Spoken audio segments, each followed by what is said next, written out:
Hey everybody, what up? All right, so this is gonna be somewhat of a depressing video. One of the reasons why I kind of for a while I've actually kind of not really done the YouTube thing, and honestly I don't really know what my goal is with any of this stuff anymore. But I do enjoy doing it, and I'm gonna continue to do whatever it is that I feel that I need to do.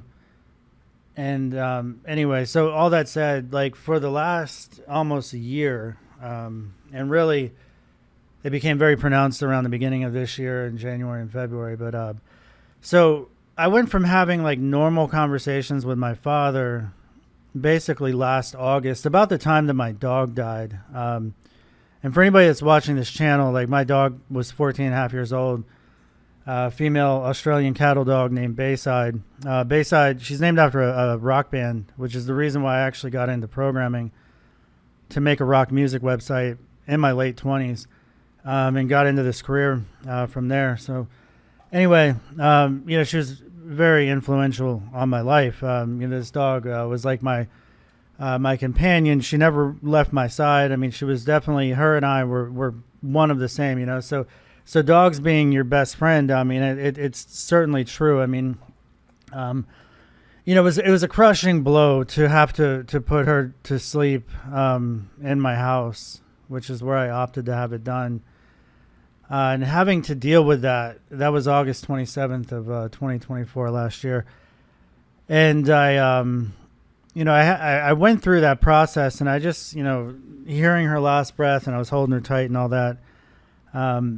It was just rough. It was rough for days afterwards. And I remember I was in this fog trance of literally and I recognize now it's a form of grieving, but when something like that happens, you just sort of disconnect from reality, and all of a sudden, death does not worry you, and it is actually something in a weird way that you kind of look forward to. And I don't say that in any sort of unhealthy way. I actually think it's a very healthy way of looking at things, because nature somewhat prepares us for death, right? You're not getting out of this thing alive. We're all going to die. And I've commonly said on this channel that we should be cognizant of where we're spending our time. Time is one of the things that you can't pay for. You can't buy, you can't get more of. You don't know how much time you have. And it doesn't matter how rich you are, or how successful your startup is, or how good of a coder you are, you're not buying more time. So when things like the death of my dog happen, I just look at how uninteresting and how meaningless so many things in our lives are. And that's whether we're consuming Reddit, social media, watching the news and the latest panic on whatever it is that the media is trying to make you panic about. All of it is just so meaningless in the grand scheme of things. But all that said, my father is dying of dementia, and I learned about this. I knew that there was a problem around, I would say, September of last year. Just little subtle things, but I could have normal conversations with my father. And he was only 62 when all this happened last year. So 62 years old and dying of dementia. And anyway, the changes were subtle. And he was living down in South Carolina. So I would talk to my father at least once a week for basically my entire life. So my upbringing was a little rough. My dad was only 19 years old when he had me. Both my mom and dad were 19 years old. They were 18 when they had my sister, who is a year and a day older than me. But literally, my first childhood memory in Houston, Texas, at 3 years old, is my parents fighting and the police being in the house and all this. And from there, it was just sporadic, all moving all over the place. I literally moved from Houston, Texas, to Silver Spring, Maryland, for a short period of time with my mom and my grandfather, which is my mom's dad. And then from there, I got moved back to Houston with my dad. So my sister was going through all of this with me. And she took it much worse. So although I was younger, I was always the one that was like in charge of consoling my sister. Like when we would go to bed at night and things, like my sister would be crying because she missed my mother and all this. Those are a lot of the memories I have as a child, and they not looking for any sympathy, but they're not great memories really. And it it built me up into who I am and prepared me for this savage world that we live in. But ultimately, yeah, moving in with my dad. So then eventually, like, my dad gave up custody to my grandparents, which is his parents. And that's where my grandfather's one of the greatest guys that I've ever known, Grandfather Hawks. And he was a Navy officer, career man, he had an associate's degree, but self-taught himself to be a developer as well through the Navy, worked as a defense contractor throughout 80s, 90s, 2000s. Anyway, he passed away in right, I think it was right after COVID. And it wasn't COVID, but he ended up dying. But anyway, so it was his loss, and then my dog, and then now my father. But the point being is my grandparents, they had us, and we ended up moving from Maine to Rhode Island to Virginia, and then I ended up going back with my mother. All this is before second grade, so we moved back in with my mother in Twin Brook, Maryland, which is not a nice area. It definitely wasn't back then. And we moved all over the place, so it was a lot of moving around in Maryland, and then eventually going back to Virginia. And I went back to Virginia actually to go to college. So when I graduated from high school in Maryland, I had to get out of there. Like, I had to get away from the friends and things that I had. I was getting in a lot of trouble. So anyway, I ended up moving to Virginia, went to college, dropped out, got into the blue collar field, and worked my way into white collar programming eventually. So one of the biggest inspirations of all of that, though, is that my dad was a serial career entrepreneur. And he had a lot of different businesses throughout his life. He was an executive vice president in his late 20s, a lot of success, started his own business in the early 90s, ended up getting into a lot of trouble with the IRS, not tax evasion, not like getting arrested, but essentially getting put out of business, and it was for mistakes made. From there, he's had a lot of periodic spurts of success, and then, failures and things. So it was like a lot of career failure in regards to the entrepreneurial route. And one of the reasons why I've never wanted to be a YouTuber, like a full-time YouTuber, I would look at the success of some of the other YouTubers in this field, especially when my channel had some sort of success. And I would look at that and not once did I ever want to be that successful YouTuber, because I knew that it could be taken away from you at any time. And I see it now, I see it around me, and I don't regret that decision at all. Assuming I even had a choice, I don't think I did. But if I had that choice, I certainly wouldn't want to be that full-time programmer and YouTuber, because I've seen what happens when you leave the workforce, and it doesn't matter how smart you are and how much you know, and you leave that workforce, and it's going to be hard getting back in.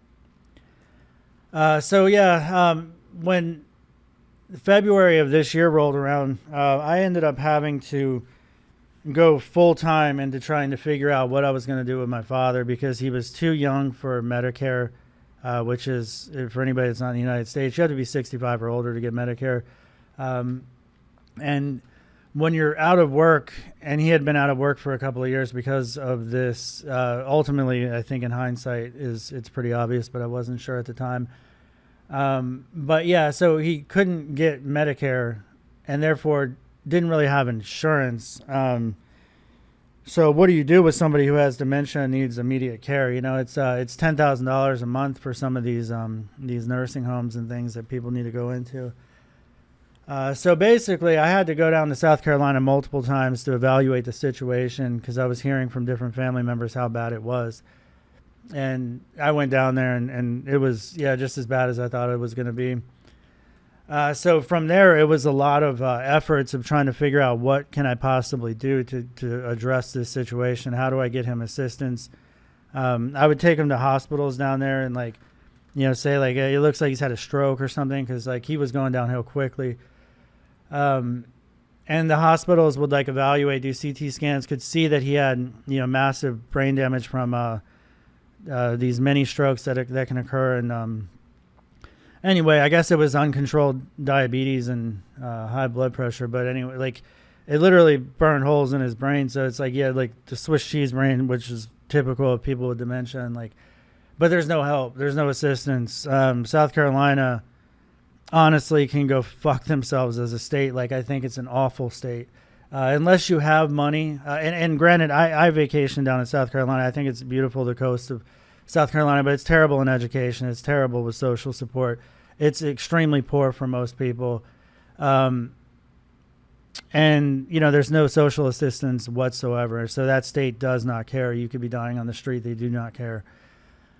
So I ended up having to move my dad back to Virginia, and that's what I did. And I moved him back to Virginia. I was able to get some public assistance up here. And ultimately, I finally got him into a memory care unit, which was a few months ago. And, you know, it really sucks having to go and visit these memory care units because you go in there and, like, it's locked. You can't leave because people will wander. And it's just like it's like an insane asylum, basically. You got people that are in very bad shape, people that are completely out of their minds, and you know, some people that are bedridden and literally on the verge of death. And you know, it made me realize that we do not pay these people that are taking care of our elderly nearly enough. So these certified nursing assistants and people that are caring for your elderly dying relatives in the United States, like, they're basically treated as a shitty, you know, like we can make $200,000 a year as a software engineer, and we can't pay $40,000 for people caring for, you know, dying relatives and treating them properly and things. I just, all of this has been very pronounced to me as, you know, going through it. And, you know, another thing too is, like, I didn't even realize that dementia could kill you. Like, that's how ignorant I was to all of this. I didn't realize it at all. I thought dementia was just something that old people get, like osteoarthritis. Like, you get old, you get forgetful, things like that. I didn't realize, like, it's a death sentence, that eventually you get to the point where your brain can no longer send signals to your body to swallow. And at that point, they don't do feeding tubes because there's no sense in keeping somebody alive when they're in that sort of state. So you basically get to the point where you're just bedridden and you die. And most likely in these memory care units, which is where we send these people, because you can't take care of them yourself. That was the initial attempt, was to facilitate having my aunt, who had the ability to take him in. That was the initial plan. So when I moved him to Virginia, it was to do that initially, but that was only a month or two, and it was just to the point where you just couldn't care for these people. Dementia, you don't know how to, like, you're basically, you know, peeing and crapping yourself. Like, dementia people will forget how to use the bathroom, and they don't know how to shower, and you have to do, you know, you have to basically shower them with, like, a bucket. You know, they don't know how to get into a car. It's like, and it doesn't happen. The timeline just is very odd. But in the case of my father, it literally went from having normal conversations in August to literally nearly bedridden, to the point where I really can't even get him out of the memory care unit anymore. I would take him out for the day and things like that. And, you know, there would be incidents where, like, I'd have trouble, like, getting him back into the car and having to explain what we're doing and things like that. But now it's to the point where, like, I don't even know that I can really get him out of there, especially without multiple people with me to assist. And, you know, like, tonight I'm going to go over there and visit him. And, you know, it's just really terrible because, like, you care about your father, and, like, you know, you don't, but it's such a miserable experience going to these places and then having to leave. It's like, it almost takes, like, an entire day for me to kind of get over it. And then when I go to visit, like, it's just like, it's all day dread up until I'm there. And then I have this, yeah, it's just a terrible, terrible way to go out. Like, I personally speaking, I'd rather go out with a massive heart attack or aneurysm or something. But you end up kind of losing all your dignity with dementia. And, you know, again, it goes back to, like, nature's way, right? So I understand what's coming. And I don't know that anybody's ready for it, but, like, you just, if there, you know, yeah, if there's one thing about dementia, is it's like at least nature's preparing you for what's to come, and it's not so sudden. But when it's sudden, you have much more dignity intact, because with something like what I'm dealing with, it's a very weird place where like you pretty much have already lost them. You lost them a while ago, but they're still alive. And I don't know. It's just very, very difficult to explain. I don't know that you can put it into words, but for the most part, I think I walk around and I'm just action oriented. Like, how can I assist? What do I need to do? I still have to balance my career, my kids, my new dog. Like there's a lot of responsibilities I have in life, and I still also have to enjoy and live life and things. And for all those reasons, I feel like I'm able to sort of go on autopilot of just trying to figure out what do I need to do next. And that's what I've been doing.